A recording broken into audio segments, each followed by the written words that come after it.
டே 2 காலையிலேருந்து வியூவிங் சுற்றிட்டு இருக்கேன். நேற்று சொன்ன அதே லொக்கேஷன் அண்ட் டிஎல்ஆர்சியில் 2 வியூவிங் இருந்துச்சு, செகண்டரி அண்ட் ஆஃப் பிளான். இது ஒரு இடத்துலேருந்து போய்கிட்டே இருக்கணும், காரில் ரொம்ப கஷ்டம். அண்ட் ஆல்சோ செகண்டரி ரெக்குவயர்மெண்ட் இருக்கிறவங்களுக்கும் லீசிங் ரெக்குவயர்மெண்ட் இருக்கிறவங்களுக்கும் நிறைய ஆப்ஷன்ஸ் காட்ட வேண்டியிருக்கும். அதனாலே ஏஜென்ட்ஸ் வந்து பாதி பேர் செகண்டரி ஆஃப் பிளான் பண்ண மாட்டாங்க. செகண்டரி அண்ட் லீசிங் பண்ண மாட்டாங்க. ஏன்னா இது பண்ணுற அதே ஹார்ட் ஒர்க் நம்ம ஆஃப் பிளானில் பண்ணோம்னா அந்த commission rate is higher.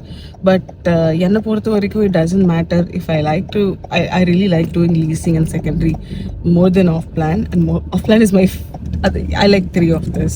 I can't choose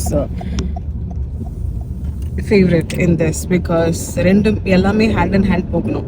under கன்ஸ்ட்ரக்ஷனில் invest பண்ணுற ஒரு கிளைண்ட் கண்டிப்பாக கன்ஸ்ட்ரக்ஷன் முடியும் போது they want to resell it or they want to give it for rental. இது மூணுமே ஹேண்ட் அண்ட் ஹேண்ட் போனாதான் ஒரு நல்ல இன்வெஸ்ட்மெண்ட் ரிட்டர்ன் கிடைக்கும். So I love doing that.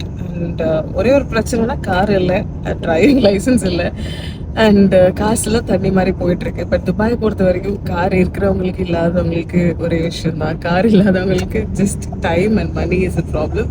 Car இருக்கிறவங்களுக்கு நிறைய ப்ராப்ளம் இருக்குது. அது இன்னொரு நாள் இன்னொரு வீடியோவில் சொல்கிறேன்.